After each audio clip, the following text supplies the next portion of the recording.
RC 89.1 Radio y Cadena Radial Costarricense no se hacen responsables por las opiniones emitidas en este programa. Es tiempo de tender la red democrática y mostrar la Costa Rica del futuro hacia la cual debemos caminar. Con ustedes, Jonathan Prendas, aquí por CRC 89.1 Radio.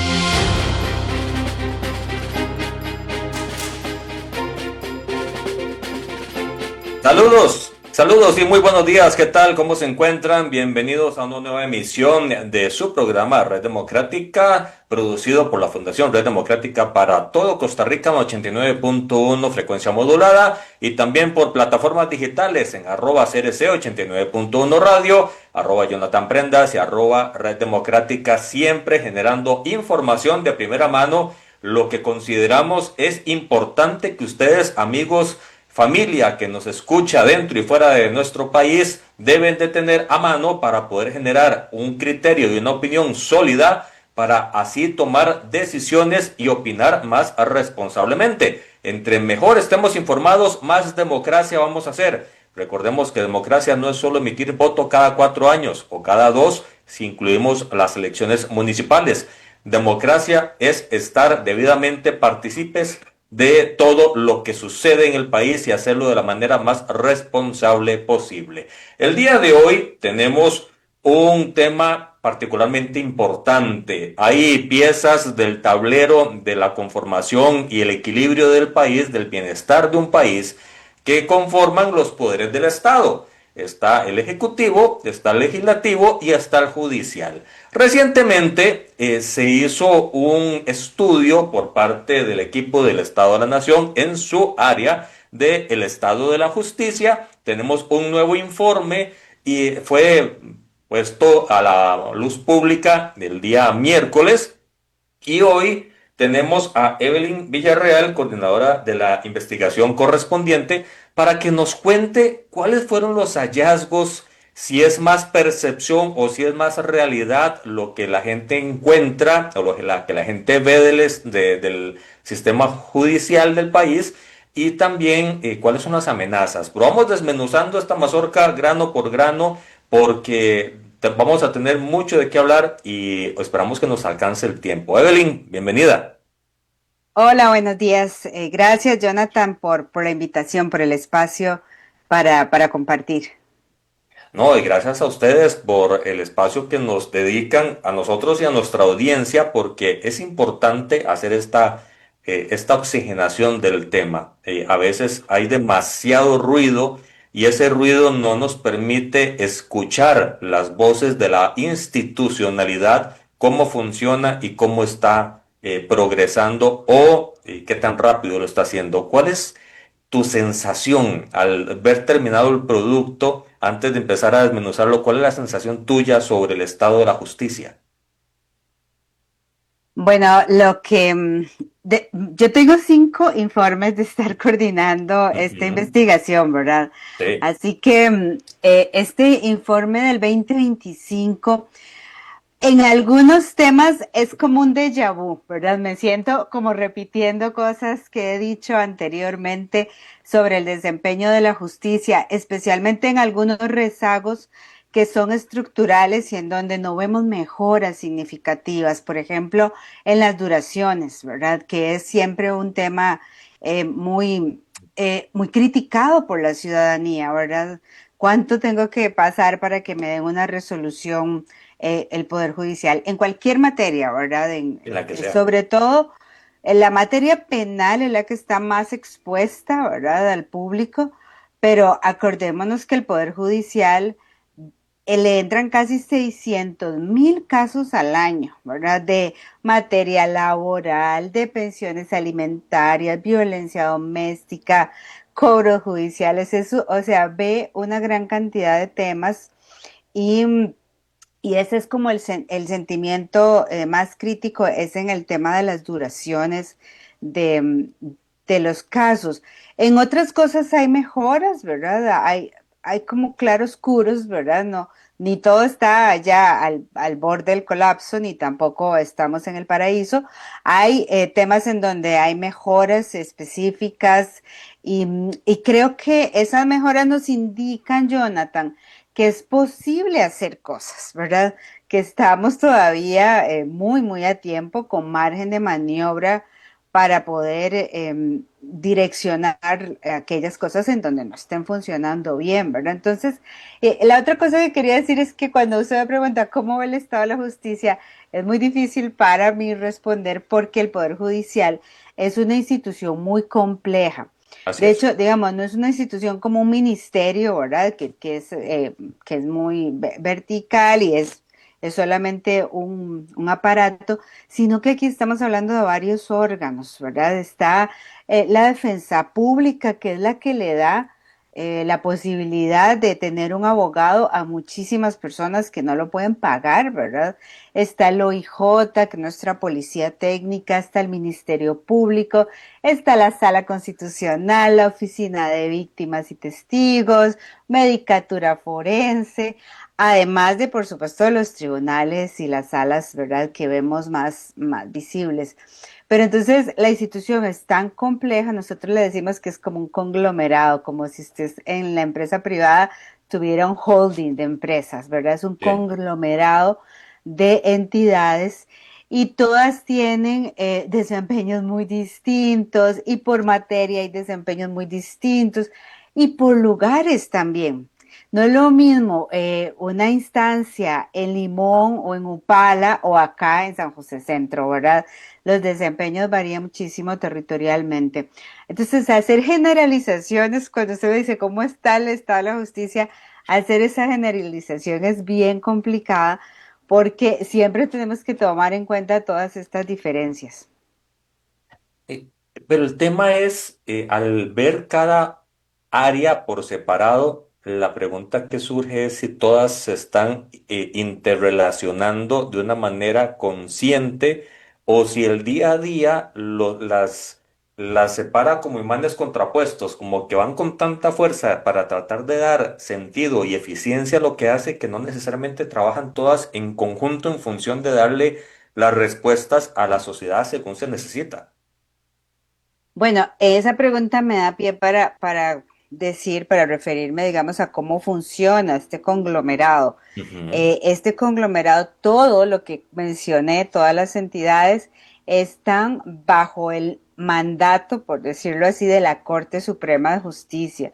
Esa es Así la es. jerarquía máxima del conglomerado, de los 22 magistrados y magistradas, que tienen las funciones, no solo son los jueces, ¿verdad?, más altos del país, tienen una función jurisdiccional, también tienen una función política, que es, así como en el Ejecutivo, digamos, el presidente hace políticas de educación, de salud.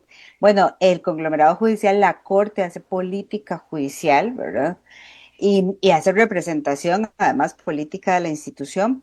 Y también tienen una tercera actividad que es la administrativa. Ujú.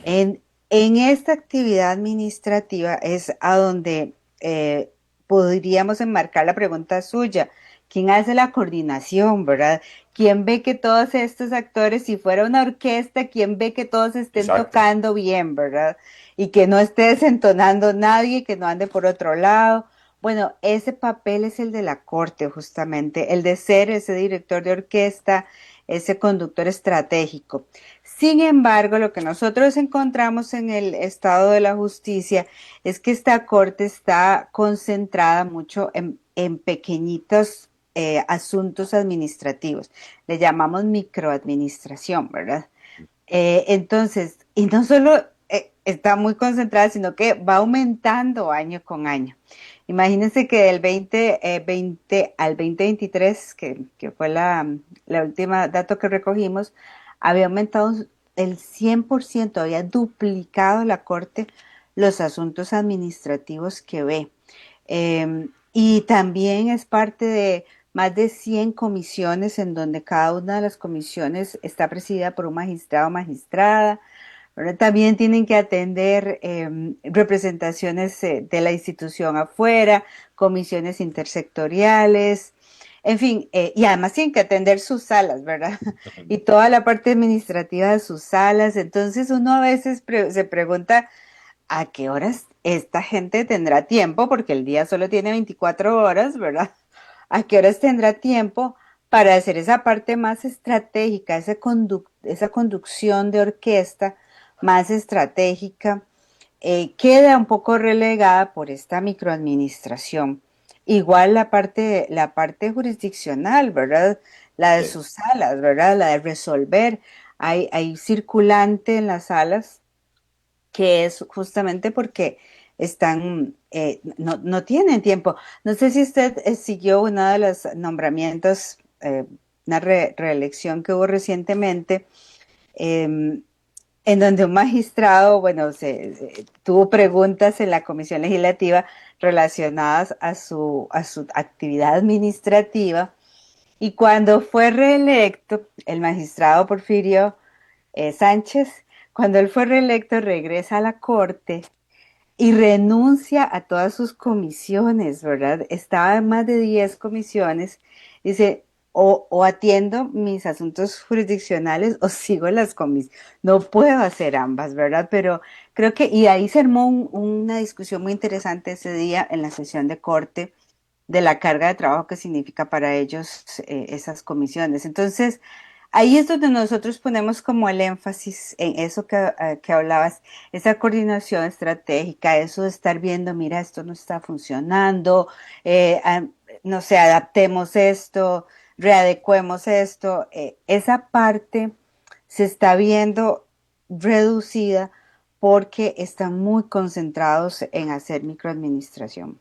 De hecho, en el tiempo legislativo pasado, me tocó estar en una comisión donde se llamaron a todas las áreas que mencionaste, operativas del Poder Judicial, la dirección de cada uno, y llegaron las jefaturas y todos decían cosas distintas el uno a la otra. Entonces, homogeneizarlo dentro de un proyecto de ley tan sensible como el que se estaba estudiando, era prácticamente imposible. O se le quedaba bien a unos o se le quedaba mal a otros. Y eso era parte de la diatriba en aquel momento de cómo resolvemos esto si al interno del Poder Judicial no había una línea estratégica de desarrollo. Por eso el sustento de la pregunta. Pero entonces, el tema de la microadministración es quizá el problema interno judicial más importante que hay. Sí, yo pienso que sí, digamos, es mi opinión después de haber estado haciendo investigación, porque, a ver, uno podría tomar el camino de corregir pequeñas cositas, ¿verdad? Corregir ciertas áreas. El informe en cada capítulo tiene recomendaciones muy Ujú. específicas para cada área, ¿verdad? Porque además hay cosas que le sirven a una materia y a otra materia no le van a servir, ¿verdad? Así es. Hay que hacer un traje a la medida para cada materia, ahora no es tan fácil como que una sola medida me va a servir en todo lado. Pero aparte de esas recomendaciones muy específicas, eh, nada de eso va a tener un impacto significativo en todo el conglomerado. Nada de eso me va a mover la aguja. Ujú. Esa aguja que yo quiero que se me mueva de duraciones, de productividad. Eso está muy ligado al tema de gobernanza, de cómo se está haciendo la gestión de la institución, de quién está supervisando, valorando, evaluando, sancionando cuando hay que sancionar, ¿verdad? Esa parte de esa gobernanza es la que nos puede ayudar a desenredar nudos, ¿verdad? Ya más allá, digamos, de ponerle curitas y bueno, sí, Así es. arreglemos aquí, esto por allá, y después arreglamos una oficina y se nos desarregla otra, ¿verdad? Porque además, acordémonos, el Poder Judicial tiene 800 oficinas, 1000 personas prácticamente trabajando ahí.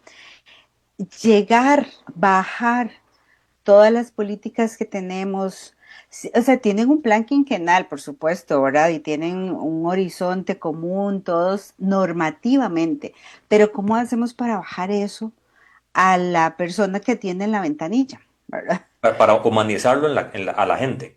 Claro, claro, claro, para pasar eso de los documentos a que se refleje la calidad de la justicia, la calidad del servicio. Entonces, todo eso para mí se configura desde la gobernanza, desde quien lleva esa voz cantante, ese liderazgo de la institución. Me parece que es la reforma más importante que se necesita. ¿Y qué tan cerca estamos de que eso vea la luz del día? Bueno, mire, este es un tema terriblemente, ¿cómo le dije? Nosotros le decimos en el informe que es un dominio reservado.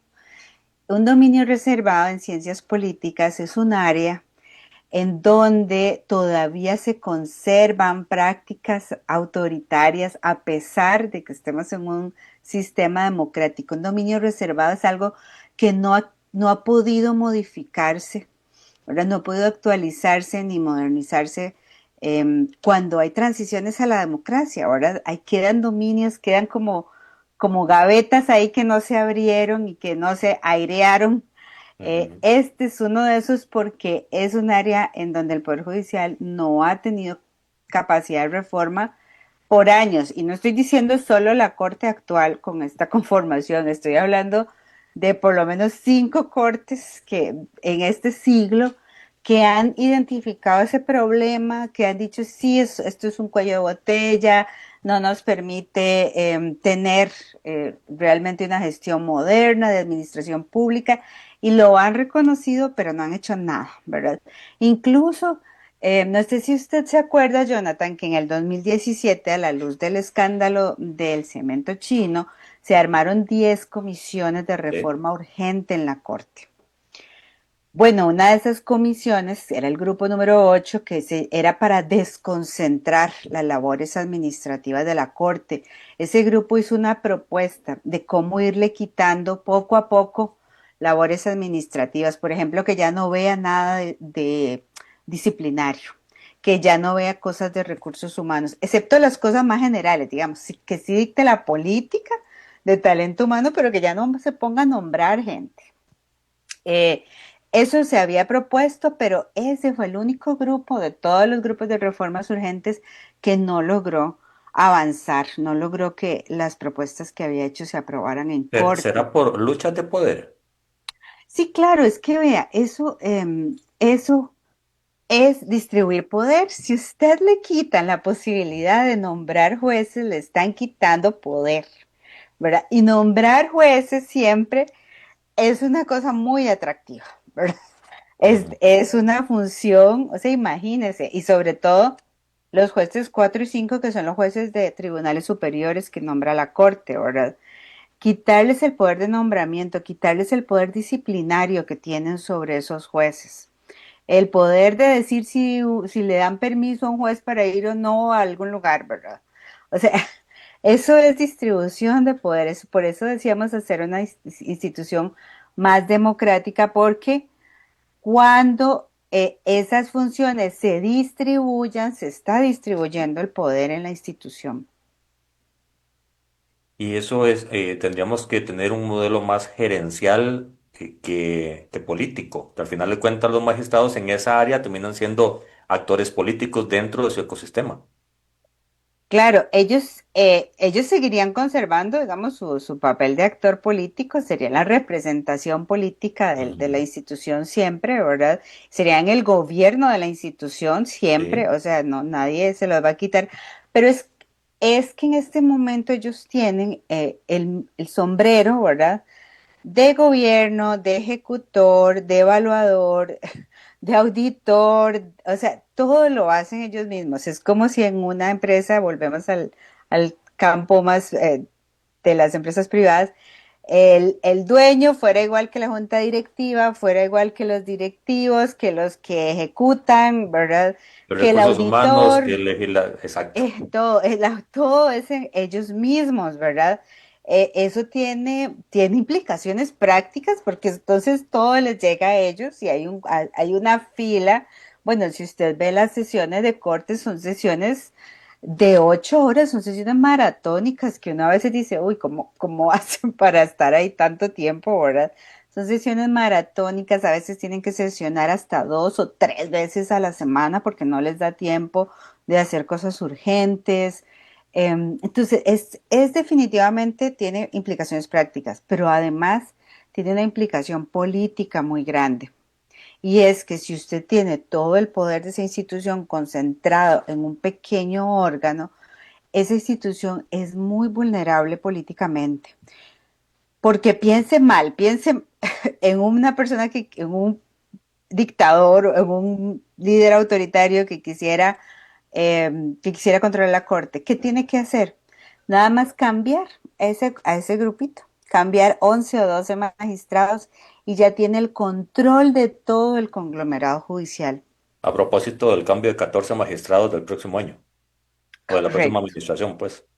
Imagínense, o sea, en cambio, si yo tuviera un colchón que además de la corte como cúspide, tengo como una segunda capa, por decirlo así, de entes fuertes administrativos en la parte disciplinaria, en la parte de recursos humanos, que aunque yo cambie esta cúpula, tengo ese colchón, ¿verdad? De que no va a penetrar tan directamente porque hay otros entes de toma de decisión que ya usted tendría que hacer muchísimos más malabares Ujú. para poder cooptar, ¿verdad? Pero en este momento la Corte elige a todos los directores, elige al director del OIJ, al director del Ministerio, al fiscal general, al de la Defensa Pública, elige al Consejo Superior, elige todos los consejos, todas las comisiones, elige los magistrados del Tribunal Supremo de Elecciones. Entonces, este órgano definitivamente ha concentrado, digamos, muchísimo poder y, y tiene esa vulnerabilidad. Imagínense que yo hago unas movidas, tengo mayoría en la Corte y puedo penetrar hacia todo el conglomerado. De hecho, cuando se escoge el presidente de la Corte, ahí da una luz de cuál es la tendencia que tiene más incidencia y cuál podría tener más influencia dentro de la administración. Sí, Una, ajá. ese también es un tema bien interesante del liderazgo que puede tener el presidente. En realidad ahí el presidente de la Corte tiene una figura muy extraña porque es muy débil, ¿verdad? Él no tiene competencias por sí mismas, es como un par, interpares ahí, es uno igual que Es un todos los coordinador demás. del debate, nada más. Exacto, y entonces depende mucho del liderazgo personal y de casi que yo diría como del carisma, ¿verdad? De si puede manejar a ese órgano que además es bien complicado, ¿verdad? Porque son Ujú. 22 abogados y abogadas eh, bueno, que tienen su propia opinión para todo, ¿verdad? O sea, hay 22 opiniones diferentes para cada cosa. Es una tarea complicada ser el presidente de la corte porque no tenés tan competencias legales, ¿verdad? Superiores a tus pares.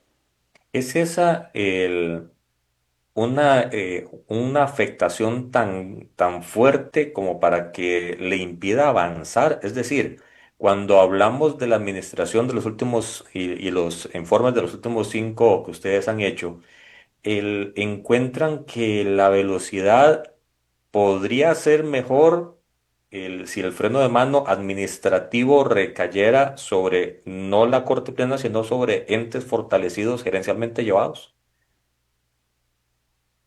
Yo creo que sí, Jonathan, total. Ellos tienen mucha lentitud para adaptarse a entornos cambiantes. No so- Véalo con estos rezagos, ¿verdad? O sea, el rezago de duración, el rezago de la productividad, son viejísimos, ¿verdad?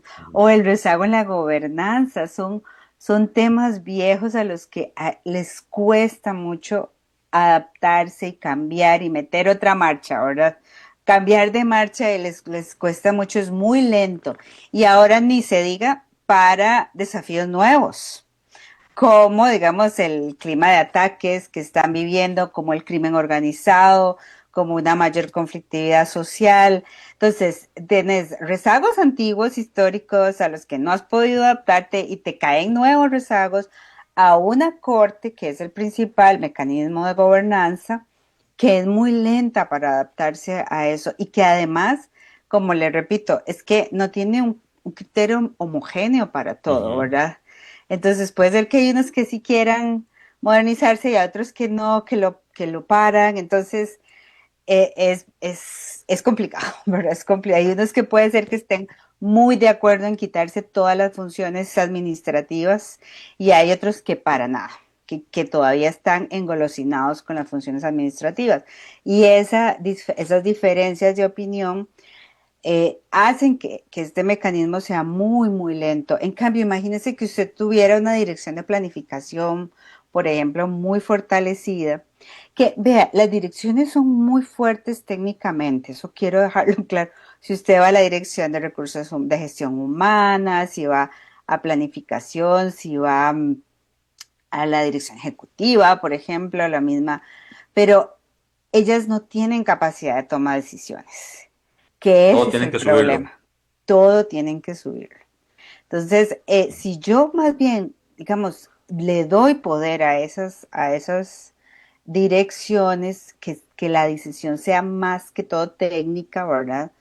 Eh, si creo un consejo, por ejemplo, de direcciones, no sé, alguna, yo no soy administradora pública, pero sé que hay un montón de caminos y modelos en la administración pública moderna de organigramas mucho más horizontales, más organizados por grupos de trabajo, ¿verdad?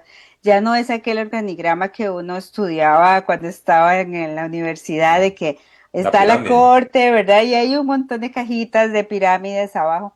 Esos ya no se usan, ¿verdad?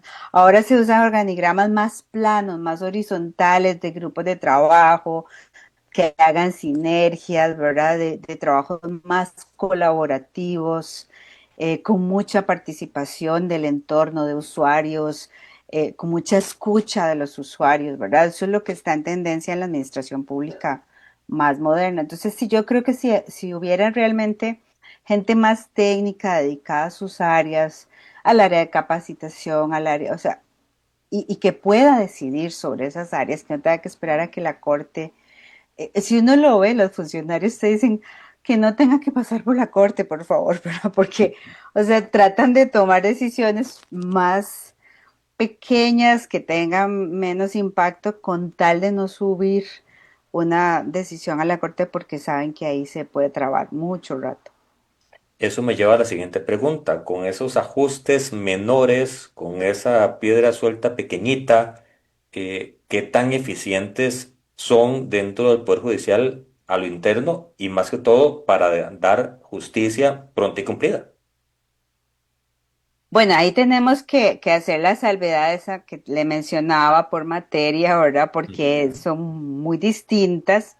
En este estudio nosotros hicimos un zoom, ¿verdad? Nos fuimos a profundidad a ver la materia penal. ¿Por qué? Porque, bueno, primero es la materia más visible, ¿verdad? Es la que Sí. sale todos los días en los medios de comunicación. Es la materia que gasta el 68% del presupuesto del Poder Judicial. Es la materia que recibe más casos, ¿verdad?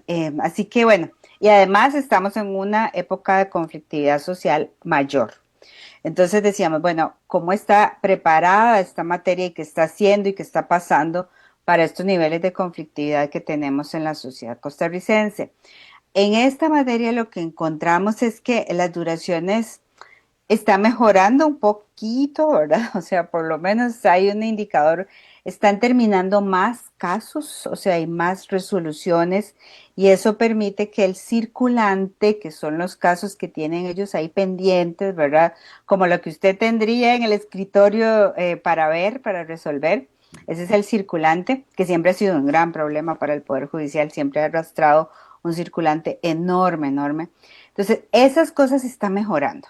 ¿Por qué? Porque resuelven más, entonces logran bajar la pila de expedientes que tenían ahí en el escritorio pendientes. Pero ¿qué encontramos? Eso es, aparte de esas buenas noticias, que lo que se Claro. está resolviendo en penal es sobre todo con desestimaciones y sobreseimientos. Lo que pasa a juicio, que el Ministerio Público lo pasa, lo pasa al juzgado y el juzgado lo pasa a juicio de un tribunal, es apenas el 10%, de entre 10 y 17% de casos. En el caso de violencia contra las mujeres, que también hicimos un estudio específico sobre eso, solo el 13% de casos de violencia contra la mujer tienen un juicio. Y de esos la mitad son una condenatoria. Entonces sí, hay más producción, pero menos sentencias, ¿verdad? No está llegando muy poquito.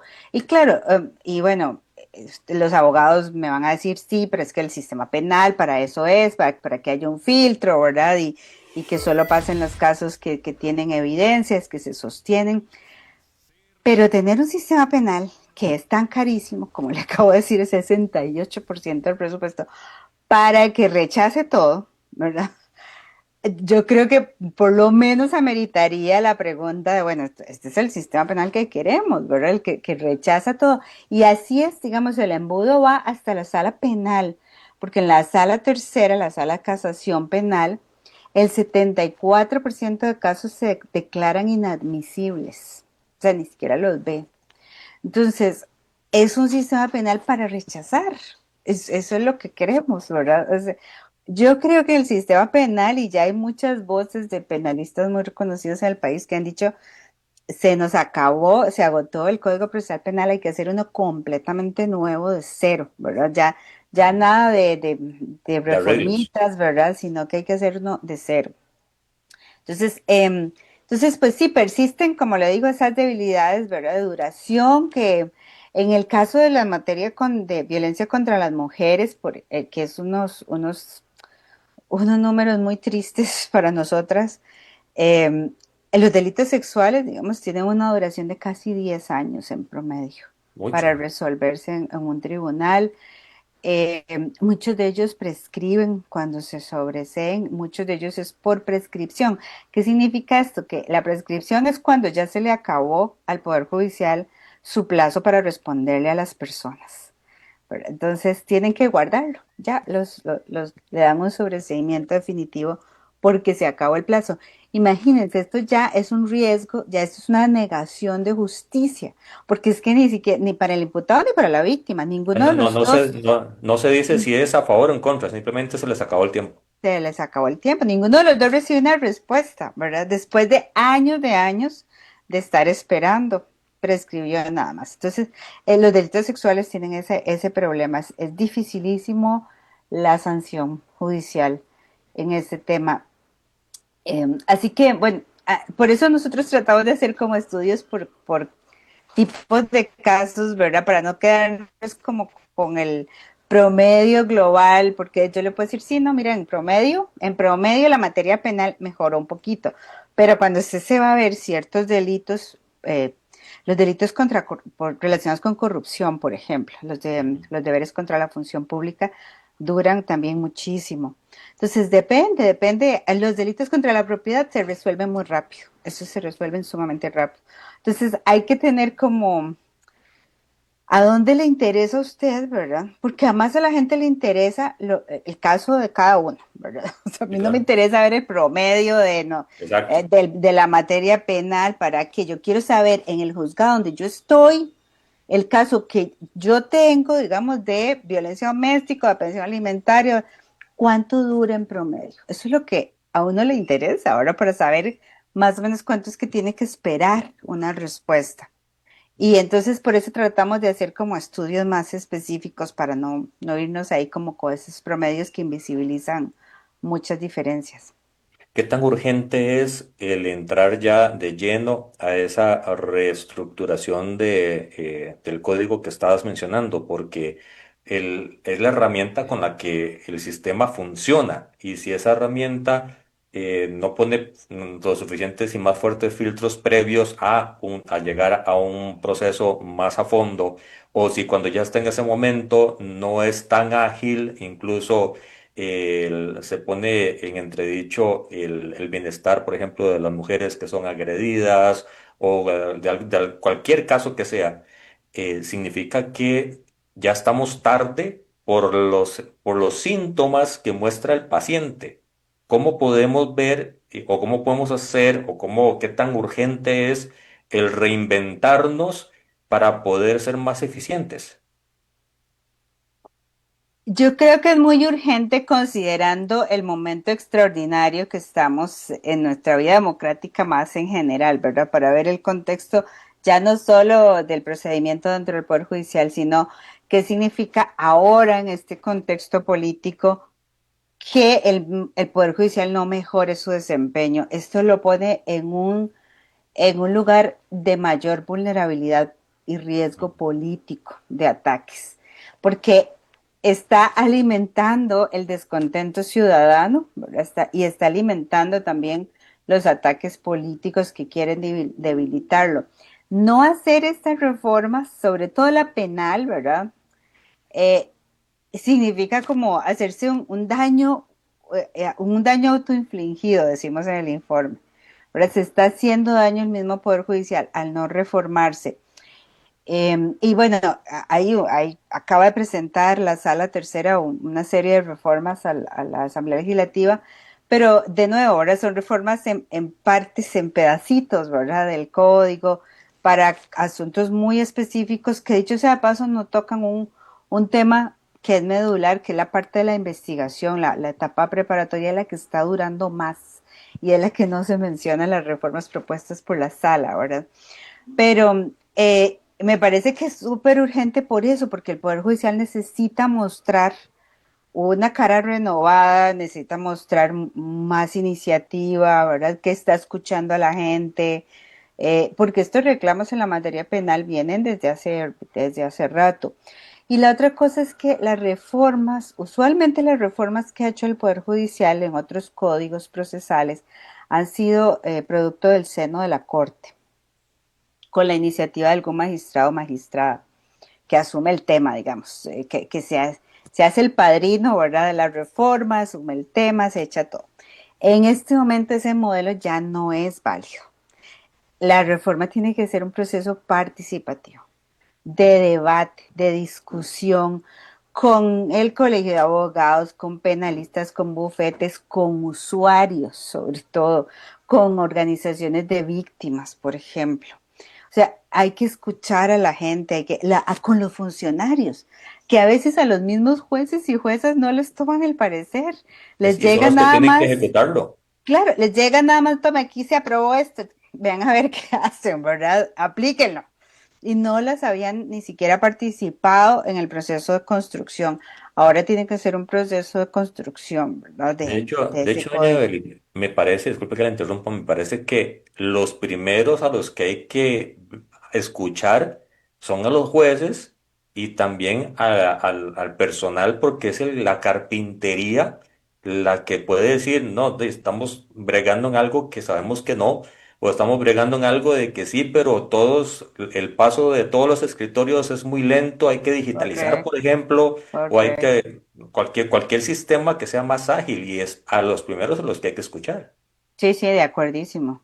Bueno, y que dicha que menciona lo de digitalizar, porque me da oportunidad para decir también que una de las recomendaciones del Estado de la Justicia es apostar a las herramientas tecnológicas que hay, porque la justicia electrónica, incluso que se le dio un gran empujón durante la pandemia, ¿verdad? Porque casi todos los servicios del Poder Judicial pasaron a ser digitales durante la pandemia y ahora se retrocedió, pero ahora otra vez estamos todos en la presencialidad en la mayoría de las materias. Entonces decimos, mire, para llegar a muchas partes del país y a más gente, es necesario volver a retomar el tema de los servicios digitales, ¿verdad? Tratar de, claro, con mucho cuidado, ¿verdad? Por el tema de la brecha digital, de que no todo el mundo tiene acceso a una computadora, pero para otros es la única forma de llegar, ¿verdad? O sea, no obligar a la gente a que vaya presencialmente a la oficina. Pueden haber otros canales, más bien la oficina debería de acercarse a la gente. Ujú. Porque mentira que a la gente le gusta ir a un juzgado. Bueno, no, yo por lo menos no he encontrado a nadie que le guste ir, ¿verdad? Pero a la gente preferiría si los servicios judiciales se le acercan más, ¿verdad? Y mucho más si están digitalizados y los puede usar a cualquier hora, que no cierren a las 4:00, ¿verdad? Que estén disponibles sábados y domingos en línea, no sé. Hay muchas formas de acercar al Poder Judicial a la ciudadanía y sobre todo pensando en los que les cuesta más, ¿verdad? Llegar. ¿No? Y en un aspecto más colaborativo, no tan, ahí vienen los de la justicia, sino hacerlo más amigo del pueblo para poder generar más lógica. A veces se gana más escuchando y colaborando que simplemente teniendo a la distancia a todo el mundo.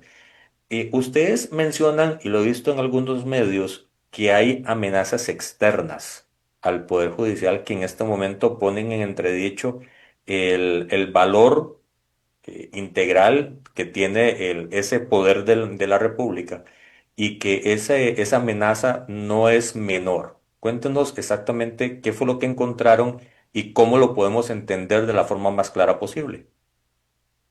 Claro, el Poder Judicial está bajo ataque. Ese es nuestro mensaje principal en el informe. Ahora, este ataque tiene múltiples manifestaciones.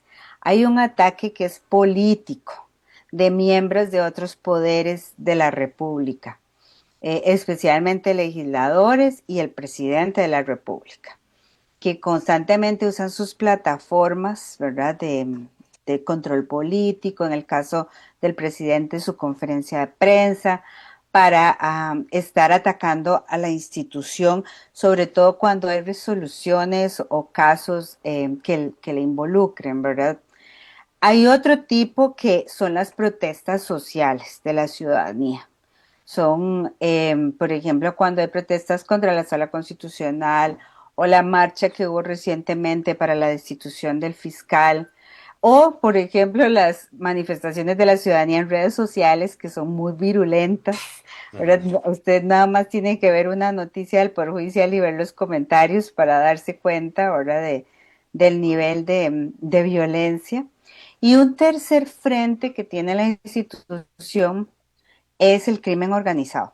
A eso le llamamos más bien atentados. Ya eso no son, esos son atentados contra oficinas y operadores judiciales, incluso con el asesinato de un agente del OIJ, el asesinato de un testigo frente a un tribunal. Eh, Esos tres, los tres, Jonathan, son inéditos. Nunca habían pasado en la historia democrática del país y están pasando ahora juntos, simultáneamente. Entonces, esto decimos nosotros, constituye un entorno político muy hostil para el Poder Judicial. Por eso, no reaccionar en este momento tiene un costo político más alto, porque el entorno no le es nada favorable, ¿verdad? No reaccionar significa alimentar ese descontento de ese entorno político. ¿Cuál de las tres áreas o las tres de forma simultánea son las más peligrosas en función de desatar, usemos una metáfora, un incendio forestal, que empieza en una ramita, pero en un momento se hace un fuego de que es imposible detener? ¿Cuál de las tres puede ser más riesgosa, si se quiere? Bueno, no, en términos de peligro inminente es la del crimen organizado, sin duda, ¿verdad? O sea, la Ujú. cooptación del crimen organizado y el debilitamiento de la institucionalidad, el amedrantamiento de operadores judiciales por el crimen organizado es la más grave. Digamos, es como inclusive esto le ha significado a la institución empezar a plantearse el tema de la seguridad de su personal y de sus instalaciones, que no se lo había planteado nunca antes, porque no le había pasado estas cosas. Ahora están, digamos, por ejemplo, emitieron una directriz para ver de a dónde raspan la olla presupuestaria para tener dinero y reforzar la seguridad en algunos circuitos que están siendo más afectados. Ese es digamos, ese es como la, la, la brasa más caliente. Ujú. Pero el tema del ataque político también es muy grave porque ese un ataque que va siendo como cotidiano, que tal vez no se ve como, ay, o sea, tal vez la gente lo minimiza, Es más psicológico, es un un ataque psicológico. discurso, sí que uno puede decir, es un discurso, ahora no pasa nada. Lo que pasa es que esto está estudiado ya bastante en la literatura judicial. Es una estrategia de debilitamiento de las instituciones democráticas. En inglés se le llama trash talking, que en español sería como basureo, más o menos traducido, basurear a la institucionalidad democrática, ciertas instituciones específicamente, para irles minando su legitimidad poco a poco, ¿verdad? En actividades cotidianas, de tal forma que la ciudadanía confíe mucho menos en ellas, tenga una percepción muy negativa de ellas, queden muy debilitadas y por lo tanto más vulnerables y expuestas al control del Ejecutivo. Y esto lo acabamos de ver en México, ¿verdad? O sea, tenemos 4 o 5 años de estar escuchando a AMLO en sus mañaneras, en sus conferencias mañaneras, darle durísimo al Poder Judicial, que son corruptos, que no atienden las necesidades de la población, una y otra vez, ¿verdad? Y además, dicho sea paso, algunas de estas muy válidas, ¿verdad? O sea, algunas de estas son argumentos totalmente válidos. La forma en la que Entonces, no. escucharlo y escucharlo, y después viene y presenta su reforma constitucional para la elección democrática de jueces. Cuando el Poder Judicial reacciona y pide a la ciudadanía que lo defienda, nadie sale a defenderlo. ¿Por qué? Porque han estado escuchando por años que es una institución que no sirve para nada. Entonces, si usted no cree en algo, no lo va a ir a defender, ¿verdad? Muy poca gente, ahora aparte del conglomerado judicial de México, fue el que salió a las calles a defender al Poder Judicial y finalmente, bueno, ya la reforma pasó y acaba de haber la elección con jueces y magistrados, todos elegidos afines al gobierno, ¿verdad? Entonces, es como esta estrategia no se inventó aquí, o sea, esta estrategia ya está probada, ha sido usada en muchos países hasta llegar a la cooptación total del Poder Judicial. Entonces, por eso decimos que es peligrosa y no es que nosotros estemos ahí jamás, ¿verdad? Pero sí estamos como iniciando ese patrón de esa estrategia de trash talking que habla la literatura. Estamos viendo los primeros indicios de ese patrón y por eso hay que alertarlo. Y tiene otra segunda implicación y por eso ya me callo. Pero la segunda implicación es que impide que haya una colaboración entre poderes, porque en este fuego cruzado de dimes y diretes, de ataques y contraataques, y yo te ataco y yo respondo, ¿verdad? Los poderes no pueden colaborar, no se pueden sentar a resolver los problemas país, que necesita la colaboración de los tres poderes, no pueden Sí. hacerlo uno solo, como el de seguridad ciudadana, digamos, el Poder Ejecutivo no atiende las reuniones de los tres poderes de la República desde hace más de un año. Se retiró de las mesas en donde se reunían los tres presidentes, los cuatro, perdón, con la presidenta del tribunal. Entonces, no hay colaboración y en este país, por el modelo democrático que tenemos, sin colaboración no se pueden resolver los problemas país. Entonces ahí hay otra implicación más grave también. Evelyn, se está dibujando en el horizonte una especie de concentración de poder forzado por este basureo en donde deslegitimo a unos y a otros para hacerlos lucir mal y así por vía democrática ir hacia otros espacios tal vez más difusos de la democracia, de la implementación de la democracia tal cual la conocemos. Bueno, el presidente nuestro, o sea, la figura presidencial nuestra, no el actual, la figura presidencial de Costa Rica tiene muy poco poder para imponerse a otros poderes de la República, así como concentrar poder por la fuerza. Por eso la única forma sería eh, irlos controlando, poniendo a su grupo ahí, ¿verdad? Si no logra cooptarlos poniendo al grupo más afín, es muy difícil porque no tiene competencias formales como para poder controlarlos, ¿verdad? Es una presidencia relativamente débil en cuanto a poderes formales. Informales puede tener más, ¿verdad? Pero formales es muy débil la presidencia nuestra, entonces tendría que tener, como le digo, controlada la Corte por su grupo, controlado el Parlamento, controlado el Tribunal Supremo, o sea, los órganos también, Sala Constitucional, Contraloría, porque si no, todos estos serían, son controles justamente hechos en este diseño constitucional para que eso que estás diciendo pase, ¿verdad? Para que haya una concentración excesiva del presidente. Tendría que ser este proceso de ir casi que colonizando, ¿verdad? Todas estas otras instituciones para poder hacer eso, porque sus competencias, digamos, normales no se lo permitirían, son muy limitadas. En los últimos 4 minutos que nos quedan, Evelyn, si no se cambia el rumbo, si no se anotan y no se dan cuenta a lo interno del Poder Judicial la urgencia de reinventarse, ser más cercanos, de resolver más eficientemente para lo que tengan que resolver. ¿Cuál es el futuro, la luz larga que ustedes ven en el informe? ¿Hay patrones, tendencias en los últimos 5 estudios que denoten una línea, una calle que se está circulando y que tiene un futuro no prometedor? Sí, un tema que no hemos hablado que a mí me preocupa mucho es el de la confianza ciudadana hacia el Poder Judicial. Jonathan, que es lo que tenemos que recuperar cuando decimos que mejore, que se fortalezca el Poder Judicial. En realidad lo que estamos diciendo es que se fortalezcan las garantías de derechos y libertades de la gente, ¿verdad? Eso es lo que está en juego. Lo que está en juego es el árbitro de nuestros conflictos sociales.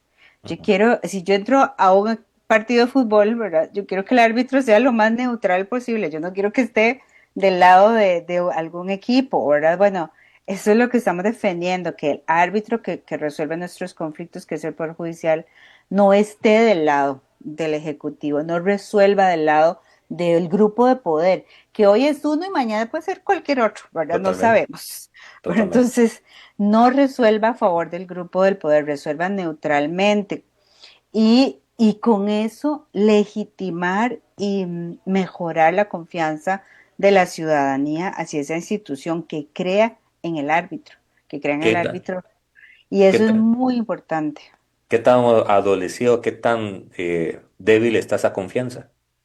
En este momento, la mayoría de personas, un 56% desconfía del Poder Judicial. Entonces, es más, digamos que está más o menos dividido, ¿verdad? Entre los que sí confían y no confían, pero siempre ha sido históricamente más los desconfiados que los que sí confían, ¿verdad?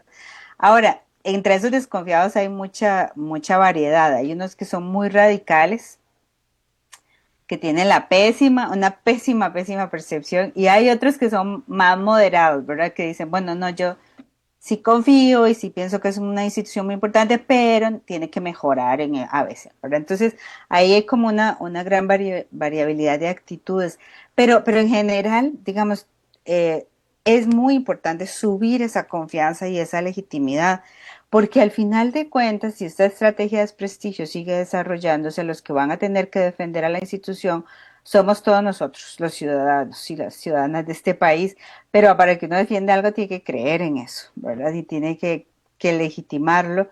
Entonces, esa es la parte más importante. ¿Por qué mejorar? Bueno, porque necesitamos mostrar una cara distinta para que la gente confíe, legitime a la institución y la defienda.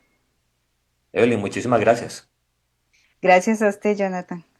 Y gracias a Muy todos los buenos que han días. estado en sintonía de este programa. El próximo lunes más de Red Democrática. Este programa en el canal de YouTube en unos segundos. No se lo pierda y vuélvalo a pasar, compártalo para hacer más grande la conciencia de lo que está pasando.